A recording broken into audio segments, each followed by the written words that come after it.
Hey guys, welcome to this week's Friday Waffle. I'm laughing because I think this is about the sixth take that I've had to make this video.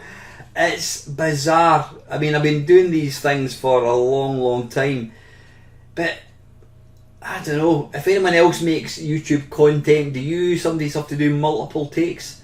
Don't know why, but anyway, yeah, here we are. It's the weekend just round the corner once again. What have I been doing this week? Not a massive amount. I've been keeping up my running. Really chuffing myself. I mean, it's still a bit of a struggle, but it's just great to actually get out and I actually feel like I'm running again, which is really good because I've struggled for so long. I know it's early days, but if I can just keep it going, then hopefully I'll get back to kind of putting some decent miles in. So yeah, what have I been doing with myself? It's not a great deal. I managed to sell my car, hooray!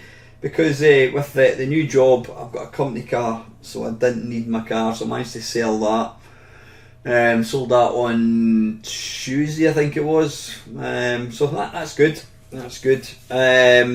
What else have I been doing? Video wise, I did an Arcade Perfect My Arse live, Operation Thunderbolt. Quite a disappointing game, to be fair. I mean, it's not a game that I've really played before. Now it's a sequel to Operation Wolf, which is a good game, and it used I don't think it was a light gun as such, but it used obviously a gun which you had to kind of fire. But what they rather stupidly did in the home versions is they decided to not have a target, so you didn't have a crosshair. So when you're trying to play a kind of light gun game using a joystick and there's not a crosshair, it was always going to fail. Absolutely. So yeah, it was a disappointing sort of collection of home conversions. I can't even remember what when I went for in the end. I think it was it the Commodore Amiga. But yeah, quite a disappointing game. So I did that. That's been it. I've really not done a huge amount. So listen, I'm going to jump straight into the questions. We've got a few this week, so thank you very much in advance for taking time to ask me these. So let me just have a wee squint through. Del Boy is asking, great waffle as always. Question: are there waffle or interview questions that you have difficulty answering? Subjects like piracy, web addresses, etc. could be examples. I don't think so, Dale. I mean, I don't think I've ever been asked a question that I've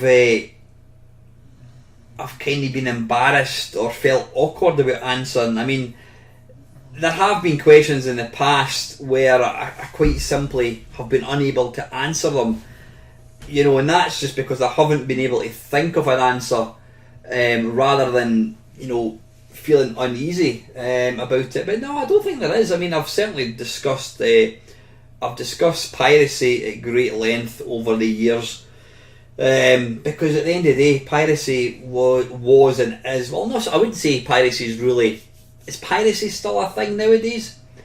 I don't know. Let's talk about piracy back in the day. But yeah, piracy was very much it was part and parcel of the industry. And I mean, what was interesting, I've been watching Bedrooms to Billions again, and the number of people, programmers back in the day, that actually said they didn't think that piracy really harmed the industry at all. Your school kids swapping games in the playground, that didn't really affect sales at all, because I do believe, I mean, I did pirate games a lot back then. Excuse me, I don't mind admitting that. I did buy thousands of games, but I also did my fair share of copying games, especially when it came to like the Amiga and you could buy them from the market. But yeah, I really personally, did it stop me buying games? Possibly. Like I said, I could get games from the market for like £5 rather than £25. So yeah, I suppose something like that did stop me. It did stop me buying games, but it did. Oh, excuse me. But did school kids copying games in the classroom or in the playground, did that stop the sales? I'm sure it probably did. I mean, you know, at the end of the day, how many school kids would get a copied game and then think, right, you know what, with my pocket money, I'm going to buy this game this week? Because at the end of the day, if the game was playable, then who really cared? You know what I mean? But yeah, like I says, piracy was definitely, it was part and parcel of it. And I mean, there are some people that seem to think that had piracy not been as big as it was, popular, big, I don't know what you would call it, how you'd call piracy, then they don't seem to think that that the industry would be where it is now. Certainly, like the PlayStation. I mean, the PlayStation was absolutely rife for piracy. I remember going to like the marketplaces, you know, back in whenever it was, the mid '90s, and it was like everybody in their auntie was selling copied PlayStation games. But yeah, I don't know. But is piracy still a thing now? I mean, back in the day, I used to buy loads of games. I bought thousands and thousands of games over the years. But, you know, like I said, I did my fair share of copying. I used to copy games to the C64, though I generally was the person that bought them. And then I had a few kind of clever mates who would crack them and then they would distribute them. But it was never for money, never ever for money. And I can categorically put my hand on my heart and say, though I have been, you know, I've pirated a lot of games over the years, especially disc-based systems, PlayStation, Xbox, you know, the Dreamcast. I have never ever, I've never sold a single game in my life for profit. Never do that. I mean, I've given away loads of games, but I would never ever sell anything. That's always been a no-no for me. But now, is piracy even possible nowadays? I mean, if you're talking PlayStation 4, PlayStation 5, then I would say no. I mean, I'm sure it is possible to download, I don't know, a PlayStation 4 game and play it. I don't know. That's a guess. I've not checked. I really don't know. If anybody knows, let me know. Put it in the comments. Put it in the comment section down below. But yeah, I can't imagine. I can't imagine current systems getting pirated because it's just not possible. And that was the thing about early CD systems. I mean, people will think, well, why did they not put any protection on the Dreamcast or the CD32 or, you know, the, what do you call it? I can't remember the name of it. Is it the Neon? There's all these kind of CD based systems. Why was there no protection? But the reason, this is purely my own take on it. I think the reason there was no protection was because the protection from copying games was the fact that your normal guy in the street simply didn't have a CD burner, and the price of CDs were scandalous. Well, not scandalous, but they were a lot of money. You know, back in, I don't know when it'd be, 1990, 1991. You know, the price of these things are really, really expensive. So people didn't have the capability or the technology to copy these things. So that's probably why there was really no protection on them. I mean, things like I've got coin ops, and I think I've got a few PlayStation 3 games. I mean, emulation now allows. That's the thing. If people were only downloading an emulator and then downloading ROMs and playing the ROMs on an emulator on their PC, would that be termed as piracy? Or is piracy only when you get a game and you play it on the original hardware? I don't know, I suppose technically it would be. But yeah, obviously emulation has come on in leaps and bounds. I mean, we can emulate the GameCube, we can emulate, I don't know if you can emulate the Switch, you can certainly emulate the Wii U. You can emulate the Wii, you can emulate the Wii U, you can emulate the GameCube, you can emulate the PlayStation 2. I'm not aware of an Xbox or Xbox 360 emulator. I know you can emulate the Xbox Live games. These were the ones that you could download, you could buy and download online for the Xbox 360, so you can certainly emulate these, but I'm not aware of any emulator for like the original Xbox. In fact, the funny thing was, my mate was actually asking me about that the other day there, and I said I don't think so. What's interesting is, I mean, the Xbox and the Xbox 360 were basically PCs, and are they kind of running a version of Windows? I don't know. I really don't know. I'd like to know if anyone knows. You know, is it a sort of a version of Windows? And if that's the case, you would think that it would be fairly easy to emulate these. But does anybody know why can't you emulate the Xbox? You probably can, and I just don't know, because if I got any interest in emulating it, not at all. I've got an original Xbox downstairs. I don't really do emulating of CD based systems. I don't see the point, you know, because at the end of the day the images are huge. So if you've got like 10 games, there's, I don't know, a couple of gigs worth of data. So kind of getting back to what I was talking about, modern systems like, you know, the PlayStation 4, the games are all 60 gig, so it's completely unpractical that you would want to, you know, emulate these and download a game. You imagine if you downloaded like 5 games, that would be like, what, 3 terabytes of space? No, I'm talking bollocks, that'd be 300 gig, but yeah, you know, it's not really practical to download a 60 gig image and play it on your PlayStation 4 emulator. I don't know as well. I think gaming has become a lot cheaper. I mean, you still pay full price for, you know, in some terms you would, you know, gaming has gone up. I mean, but when you think about it, I don't know what the latest FIFA costs. You know, if you get all the extras, the downloadable content and all this kind of shite, you'll maybe pay 70 quid. But you know, people were paying 40, 50 pounds for a SNES cartridge back in the day. So really, I think gaming has never been as cheap as it is now. I mean, if you want to buy a game or play a game on your tablet, your phone, whatever, 9 times out of 10 it's completely free, or, you know, dare I say, it might be £4.99. Wow, that's a rip-off, said people. You know, look at the games that we were playing back in the day. You know, you were playing like £9.99 for like Highlander on the C64, and look at the programming that goes into a game like that, and compare it to like I don't know, just your average mobile phone game. You know what I mean? So yeah, I really think that people have never been as spoiled when it comes to gaming. So yeah, is piracy still a thing?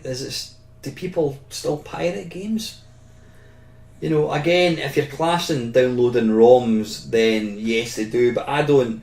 The minute a system stops being like a commercial thing, then I don't see it as piracy at all. But yeah, let me know your thoughts. Is piracy still a thing? Do people still pirate modern systems? I don't know. Can you get an emulator for the Xbox 360? The original Xbox? I don't know. Let me know. I'm sure at some point in a few years from now, people will be downloading PlayStation 5 games and running it on their, whatever it is, their quadruple core processor thing. Anyway, yeah, but to kind of get back to what you're asking, Dale, is there any subjects or questions that somebody would ask me I would be struggling to answer? From an embarrassment point of view or a moral point of view, no, I don't think there's ever been a question that I've been asked that I think, no, I'm not comfortable asking that. But like I say, I have been asked questions in the past, and I simply, because I don't look at the questions, I mean, I start the camera and I just read the questions out. So sometimes I'll get asked a question and I can't actually think of an answer. But anyway, thank you very much, Dale. Always appreciated. Ian Hunter, how you doing, Ian? Hi, Alan. A question for the Waffle. If you had the ability to create a video game, what genre would it be, and which machine would you write it for?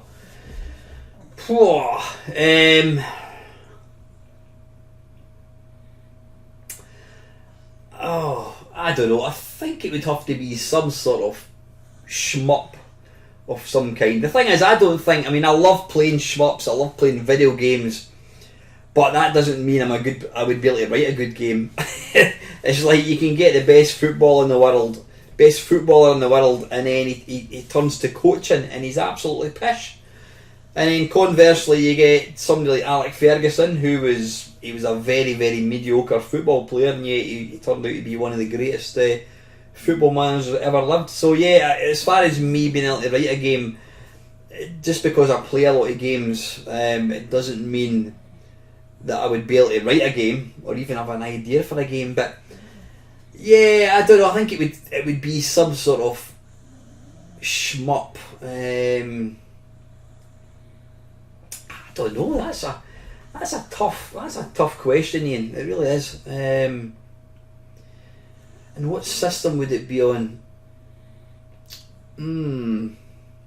I think it would have to be in the C64. I don't know. Some kind of fast-paced, sort of defendery, drop zoney type kind of game on the C64. I mean, I could pick something like, an arcade game and have it running on an arcade, and it would have better graphics, better sound, it'd be quicker, it'd be smoother, whatever. But no, I think some kind of really, really fast-paced shoot 'em up with lots of kind of Jeff Mintery type stuff, with lots of kind of particle effects. It wouldn't have to be VR or anything, but lots of explosions, lots of really good arcade sounds. I think kind of Jeff Minter pretty much kind of writes the games that I would like to write. Things like Moose Life, which are it's an amazing game. So yeah, it would have to be something similar to what Jeff does. Like I say, there's lots of nice graphics. It doesn't have to be fancy graphics, but lots of explosions, lots of colours. A very, very zonal game, a game that gets you, drags you in, easy to start off with, drags you in with the bollocks and doesn't want to let go. So there you go. Mad Commodore, I only ever had one job I actually liked. Sadly, it was a short-term 1-month contract. All the other jobs were not what I wanted to do or not nice people to work for. I notice when I do lots of donkey work renovating my house, recover times for ailments for me drastically improves. Exercise is great, not just for fitness and weight. Yeah, I think getting a job you enjoy is a big thing. It's definitely mega, mega important. Yoda Gamer Steve, great waffle. As for waffle lengths, I like long ones who earn misses, but short ones are fine too. So go whatever you feel. It's your waffle after all. Yeah, like I say, Steve, I think when I've got when I'm doing a what do you call it, a kind of joint waffle, it's actually difficult to keep it less than an hour because you've got somebody to talk to.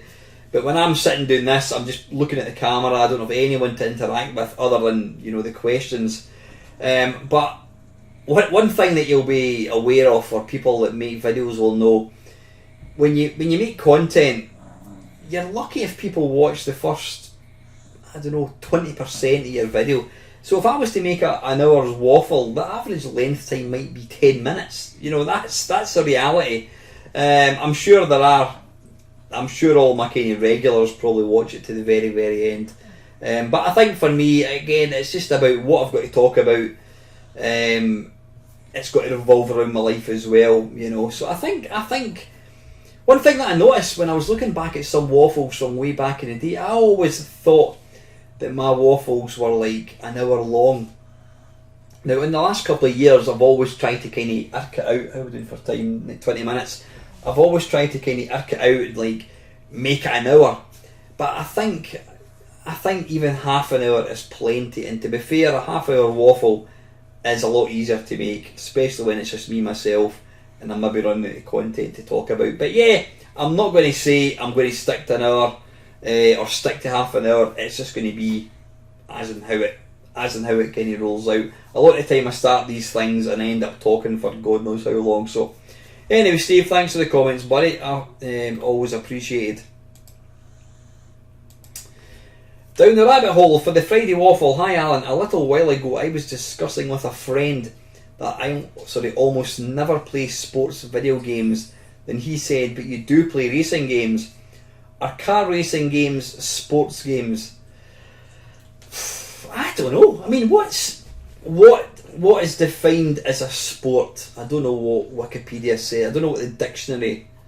Let's have a look. Let's have a wee look. Since I've got my browser open, let's have a wee see what it says. What is a sport? Right, there we go. According to this, a sport is an activity involving physical exertion and skill in which an individual or team competes against another for entertainment. So yeah, there you go. An activity involving physical exertion and skill in which an individual or team competes against another or others for entertainment. So I suppose it depends. I mean, some people could argue and say darts or snooker isn't a sport, but it's still physical. Yeah, it's not physical as in you're going to be sweating buckets or you need to be particularly fit to play these games. But there's definitely a skill involved. Things like obviously basketball, rugby, football, they're obviously sports. As far as, Formula 1, yeah, it requires, I think these guys do have to be pretty damned fit to kind of withstand all the G-force and, of driving for an hour, whatever it is. Don't get me wrong, they get bloody well paid for it, but anyway, I'm not going to get into that in this video. And they're also competing with each other. So yeah, to base it on that, then Formula 1 is a sport. So I suppose, Kev, I would say it depends what you're actually doing. If you're playing an F1 game, then technically you're playing against computer opponents. So I would say that's a kind of sport. It's not a real sport because you're just playing against, you're playing against AI opponents. If you're playing something like Outrun, then I wouldn't say that's a sport. You don't compete at Outrun, whereas you compete at Formula 1, whatever. So, I think to kind of go along with what they were saying, if it involves physical exertion or a skill against where you're actually competing against an individual, then there again, running. I went out and ran tonight. I did 4 miles. It does require physical exertion, but I wasn't competing against anybody. So was me running tonight, is that classed as a sport? It's certainly classed as a hobby, but is running on your own a sport? I don't know. Discuss. Right, secondly, after the recent fear Sony might pull the plug on PlayStation 3 servers, physical game discs for the PS3 are going up in price. What do you think about this, and will the prices eventually go back to normal? Well, that's an interesting thing, Steve. Right now, well, maybe not for the PlayStation 3, I would say the last couple of years has been the best time to buy Xbox 360 games, PlayStation 3 games, because nobody wants them, and you can go to like CEX and spend £10 and you'll get at least 10 games. So now is the time to buy these games, but you're saying that obviously because of Sony pulling the plug, it's kind of pushed people into wanting to go and buy discs. Yeah, I think I understand why that's happened, and will the prices continually, or will they eventually go back to normal?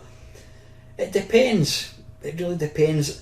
Somehow, I don't really see, like, there's plenty really collectible PlayStation games. There's collectible Sega Saturn games. You've got your what do you call it? You've got your Resident Silvergun. Yeah, Resident Silvergun. You do have your collectible games for these systems, but I've never actually seen a collectible Xbox 360 game or PlayStation 3 game. That maybe it'll happen. In fact, it probably will happen. I think you tend to find, like, the PlayStation 4 is still relevant. The PlayStation 3 nobody's interested in. The Xbox 360 nobody's interested in. I think once it gets a bit older, then 360 games and PlayStation 3 games will become more collectible. So I think they will start to go up in price. At the moment, they're dirt cheap, although you're saying the PlayStation 3 games are starting to go up. They're kind of more in demand.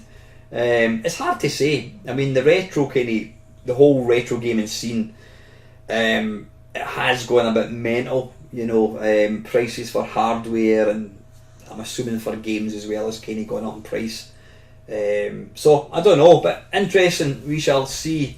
And finally, I saw a big YouTuber, Boogie2988. He got in trouble with the law last week when a follower came to his front door.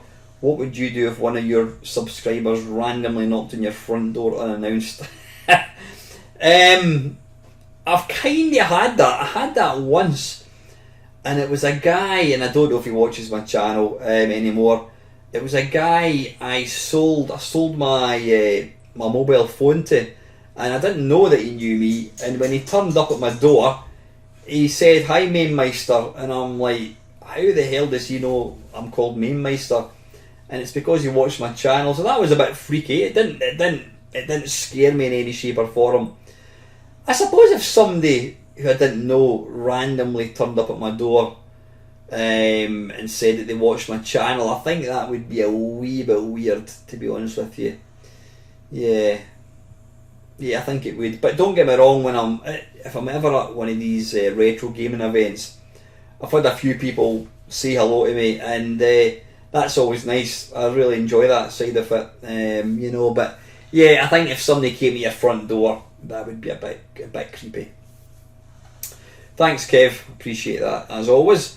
Dave Connolly, congratulations on getting back into running. I hope to do likewise soon. Cheers, Dave. Like I said, I feel quite proud of myself. Yeah, I'm still running like a bag of spanners. It's hard work. I mean, you know, 3 years ago, I would knock a 3k, a 5k, you know, in 22, 23 minutes, and I wouldn't even break sweat. Now, it's difficult, and you know, I'm running a lot slower as well, but it's a start, and that's the most important thing. Mark, whatever, great waffle as usual. Please don't reduce the time for the waffles. Just take as long as short as you want. Question for next week: from your favourite retro systems, have you ever bought a more advanced system instead of the one you had back in the day? I'm picking up a CPC 6128 this weekend, whereas I only had a 464 back in the day. I always wanted and lusted after a 6128, but not sure if I'd be 100% happy with it. I think I will, but it's a strange place to be. I'm trying to think. I don't think so. I mean, the systems I had back in the day, the C64, I just bought another C64. I did buy a Commodore 128 about 6 months ago, and it was faulty. So the guy that I bought it from took it back. He gave me my money back. So I owned that for about half an hour. No, I don't. I mean, the only system, and it wasn't really one that I owned back in the day. I mean, I've got an Atari 800 XL. I've got an Atari 800, and then I've also got the one, I don't know if you can see.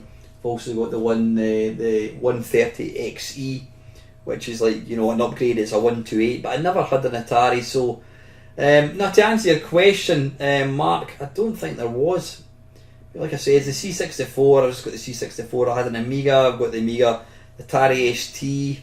So no, I don't think I have. But you know what? I have picked up, like I say, is the Atari. Then I've gone and picked up a sort of a superior version. Yeah. Anyway, thanks for the question, Mark. Again, talking about questions that I can't answer. I've not really answered that one particularly well. But nah, it's going to be a no. I don't think I've ever actually bought a machine that's like was an upgrade from what I had back in the day. Refraction PCSX2, quite like the length of a 30-minute waffle. What you could consider is doing 30-minute segments, but if you have extra content to talk about, you could release a waffle extra on a Saturday with more waffling in it. Alex, I'm not going to do that because, yeah, I think one thing that I've done, and I would possibly say to people who are starting out in YouTube, don't do this. Don't have specific days when you put out specific videos. Well, it's a good and bad thing. It's good from the point of view of that people will kind of look forward to a certain day, and I think it kind of helps to kind of bring people in and kind of I was going to say capture them, that's not the right phrase, but you know, if people know that you're going to be putting out a video on a Saturday, or in my case, my Sunday live stream, my Friday Waffle, people like that because they know they expect a video. But that's the sort of downside to it. It's it can become a wee bit of a noose round your neck. Case in point, the Sunday stream last week, real life kind of got in the way and I had to cancel, and I felt quite bad because that's the first one that I hadn't done for a long time. And it's the same with the Friday Waffle. If I don't do the Friday Waffle, I mean, I couldn't actually tell you the last time I never did a Friday Waffle. It's probably been quite a few years ago. I've always managed to get one, whether it's maybe been on the Saturday or even the Sunday, but I've always done it. But like I said, it's a good and bad thing. It's nice because people can expect, they know what's coming, they look forward to a particular video that you're going to be putting out. But then if things get in the way, and you know, YouTube does take a lot of time, hence the reason I keep saying I'm going to get more videos put out, but I've not managed it. But like I said, I'm kind of pretty much just sticking to live stream just now, which is good because I think people enjoy live streams, and I do enjoy them as well, and it's a lot easier to make them. You don't have to kind of prepare for them at all, but I do miss just making regular videos, and if I can get back to that at some point I will, you know. But as far as doing a waffle extra on a Saturday, Alex, no, it's not going to happen. John ASM, great waffle, mate. I'm glad I'm not the only guy who hates reality TV and gaming shows. I was wondering, are there any Commodore 64 games that you think still hold up well today? Oh, absolutely. Favourite games on the C64, I love Drop Zone, I love Fort Apocalypse, I love Seamus, I love Drelbs, I love, have I said Rescue and Fractalis? No, I haven't. I love Whizball, I love Super Pipeline, I love Super Pipeline 2. There are loads and loads of games that I like, and I still play today. So yeah, tons and tons and tons, John. Sir Lancelot, I think a 30-minute is fine for a waffle. That way you're not pressurising yourself to find excessive content to fill a video. Yeah, and that can sometimes be the problem. I end up just talking about maybe just trying to deliberately kind of spin it out, and you know, it's better to have quality than quantity, I would say. Anyway, yeah. Thanks, Adam.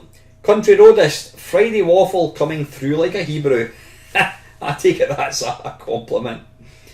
Milthy Swinbuckle, hello again, Main Meister. For me, I'm happy with the waffle length being whatever you decide. After all, you're the pure bugger that answers all my daft questions each week. I suppose, though, that between half an hour to an hour is the usual norm, and I don't see anyone in the comments complaining with that, and longer waffles when you get someone else on to bang heads with are always a treat. Just as a side question before I ask my normal weekly question, what would you do if you did a super popular video that got you an instant 1,000+ subscribers that were so excited by your channel that each one asked a question in the very next waffle?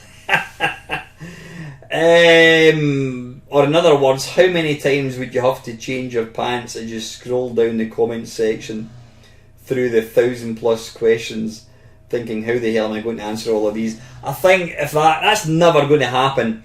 If I did get 1,000 questions, it would have to be, I would just carry them forward and use them for the next 6 months waffles. Yeah, I don't think that's ever going to happen. I actually noticed that my subscribers seems to have kind of stopped again. It's bizarre. YouTube is a really, really weird animal, because sometimes your subscriber numbers you can pick up maybe 20, 30 in a month, and then other times, like at the moment, I think I've picked up maybe 3 or 4 in the last 3-4 weeks, which isn't a lot. It's weird. It's all to do with the algorithms and whatever it is. Anyway, Milthy's question for next waffle. You've done a lot of interviews and met with plenty of big names from the retro gaming scene. Has anyone you're interviewed or even just met surprised you in a way that you never expected? This could either be in a good way, a bad way, or even in some sort of bizarre way. You know what? That's a really, really good question, Milfy. I mean, everybody. I've never interviewed anybody yet that I've thought, that wasn't really, really good. I've thought, you're a dick. That's never ever happened, thankfully. Excuse me. Like I says, everybody that I've interviewed has always been really, really good fun. I suppose the two...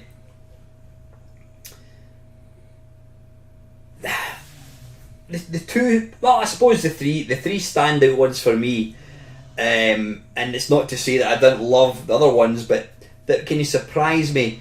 Dominic Diamond, I keep rabbiting on about that.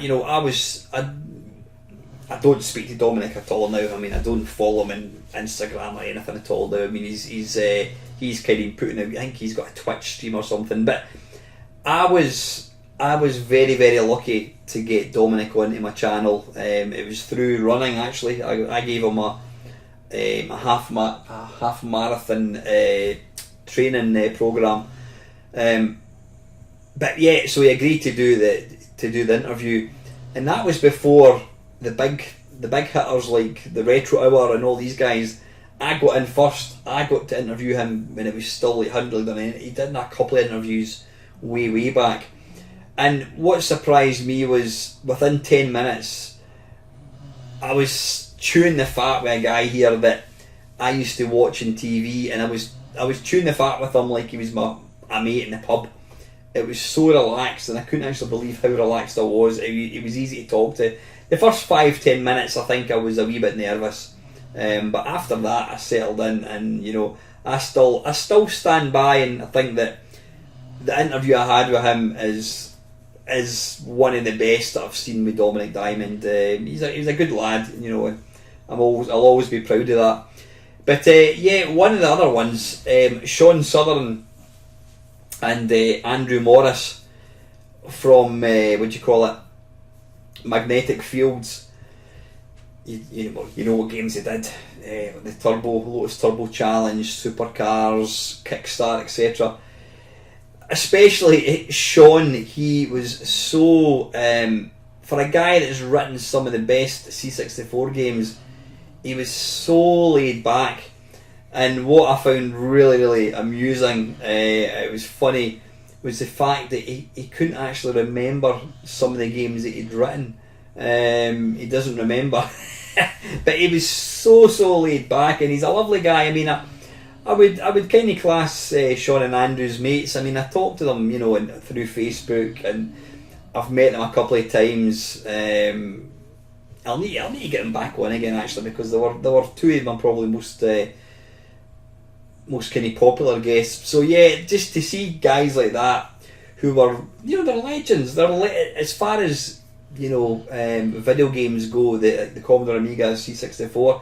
They are legends. They've written some of the best games ever written, and yet they were so laid back and just nice people. So that was really nice.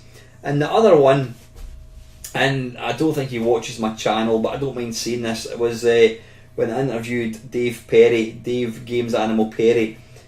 The persona, the character that he portrayed back in Games Master back in the day, he did come across as a bit of a cock, and I'm sure Dave's the first person to admit that. The type of person he was, this whole enigma, the confident person that he was. And when he agreed to come on my channel, I really wasn't sure how it was going to go. And can I say, he was one of the nicest people I've met, through YouTube. Such a down-to-earth guy. He laughs about it now, but he was a professional back then. He says, he admits that he was trying to portray this character, this larger than life games character, and he succeeded. And he knows that a lot of people didn't like him, and but as a normal dude, when he's not got his bandana on, he's a lovely, lovely guy. I'd love to meet him actually. Hopefully get a chance to meet him at some point down at one of the sort of gaming shows. But yeah, I've interviewed Dave a couple of times. Once on my channel, and then secondly I interviewed him a second time when we did the 12-hour live stream. I have to say, Dave gave a nice donation to charity as well. So yeah, absolutely top bloke. So that was really nice. So yeah, anyway, thanks very much, Milfy. Mad Commodore, question 1. I recently got reacquainted with Risk, a Christmas 1987 C64 exclusive shmup and strategy game by The Edge. I don't think I've ever actually played that. I do remember, I think I remember the advert for it. It is one of the few C64 games I would say is worth £30. Yeah, sort of £30 quality game. Can you think of any 8-bit micro game that you thought that about? In other words, a game that was worth 30 quid. I can't say I do. I mean, I was going to say something like Elite, but that's just kind of using it's a sandbox game, therefore it must be worth 30 quid. No, I mean, the thing is, I had moved away. I think some of the later games that came out, you know, because I got rid of my C64 in 1987, and it was still very much a commercial product back in, when would it be, 1991, 1992. And when you look at some of the games that came out, I mean, is it Monster and Mayhem World or something, whatever it's called? It's a couple of Thalamus games. Then, of course, you've got stuff like Sam's Journey. And I didn't do a review of it, but I did a video with Sam's Journey. And one of the guys, one of my mates actually gave me the game. He gifted it for me, which was really nice of him. And I think it was 20 or 30 quid to download. And I said that I didn't think that a digital image of a C64 game was worth £20. But after playing it, I mean, you look at the quality of it, it's absolutely worth that. It really, really is. So yeah, to answer your question, Mad Commodore, I don't think there's not any game that I bought back in the day that I would say, oh, that was worth 30 quid. But looking back at some of the games that came out after I had got rid of the C64, definitely, you know, they were worth more. And like I said, Sam's Journey, you know, I don't know if it's sold 30 quid now or £20 now, what would that be? That's probably about £10 back in 1985. But yeah, games, more recent games, are really they've really kind of pushed the C64. So anyway, thank you very much. ZX Renew, I own a ZX81, but I don't know when that came out. Yeah, was that one of my quotes? Yeah, I do come out with some nonsense. Yeah, I mean, I said I do own it. I think I've got two actually. I only got them, I don't know, I got them maybe 4 or 5 years ago, but I don't actually know when the original ZX81 came out. No idea. Early 80s, I think it was. Colin Jones, waffle question. Well, this might not be your usual interest, it's good to get other insights. What are your views on the massive number of satellites being put into orbit, for the Starlink system? Who was it was asking me about? Yeah, Delboy was asking me about questions that I can't answer. I don't know anything about that, Colin, to be fair. What's your views on a large number of satellites? I don't even know what the Starlink system is. That's maybe embarrassing to admit that. I don't know what that is. As far as satellites being put out, you know what, if it helps us as a world to exist and possibly to maybe allow us to expand elsewhere, maybe we should look at another planet that we can take over, and then we can all move away from Earth and let Mother Nature kick in and rejuvenate, give all the animals and insects and things a break for us human beings, and we can all move away. So no, I mean, it's not something that's going to really affect me at all, but I think space is big enough that we can afford a few satellites. But yeah, I don't actually know what the Starlink system is. Let me have a quick little look. Starlink. Like I said, I should maybe prepare for these. Starlink, SpaceX. Starlink is a satellite internet constellation being constructed by SpaceX, providing satellite internet access. Blimey. The constellation will consist of thousands of mass-produced small satellites in low Earth orbit, which communicate with designated ground transceivers. Jesus, that really doesn't mean. So does it mean we're going to get decent Wi-Fi possibly? I don't know. You know what? If putting all these things into space means I can get a signal on my phone, then it gets a thumbs up for me. So anyway, Colin, thank you very much. And the last one, Fred Blogs. Now he's touching on something that I said last week. 9 out of 10 C64 games are not worth playing for more than 5 minutes. That's something I apparently said. Bruce Lee has not aged well. That's something that I also said. That's very interesting, as I only played it back on Monday night and I finished it and enjoyed every second as much as I did the day I bought it. I also played Silent Service for 2 hours straight and loved it. Have you tried Fortnite, Call of Duty or FIFA 21? I think they might be more your style nowadays. I don't really know where you're getting that, to be honest, Fred. Yeah, I did say it and I still stand by that most Commodore 64 games are not worth playing for any more than 5 minutes. I could probably write down 50 or 60 games, if not more. I could maybe stretch to 100 games that I would gladly play. But there's the majority of C64 games I wouldn't want to play for any more than 5 minutes, purely and simply because I just don't think they stand up that well. As far as Bruce Lee goes, it was one of my favourite. It was a classic game for me, and it's just my opinion, and I am entitled to my opinion, as you know, as everybody is. I don't know. I just find it very, very simplistic. As far as your sarcasm about Fortnite and Call of Duty or FIFA 21, well, if you watch my channel, you'll know that I'm not interested in these things. My hobbies lie in old systems. It's not just about games, it's just about talking about the whole history of the thing. I play probably more arcade games than anything. So, yeah, I'm not interested in these things, Fred. If you do follow my channel, which I think you do, I don't know why you'd even make that kind of comment, but yeah, no, I still do stand by. It's not to say that 9 out of 10 it's not to say that the majority of C64 games weren't good back in the day, because they were, but things have changed. Things have changed an awful lot. You know, but like I said, there's probably 100 games I could name that I do still play and I would still play. So, anyway, Fred, I mean, you've kind of got my back up a wee bit with that one, but you know, still, it's interesting to kind of answer it. So, anyway, listen, guys, I'm going to get going. How are we doing for time? Well, there you go. I said 30 minutes. We're now at 48 minutes.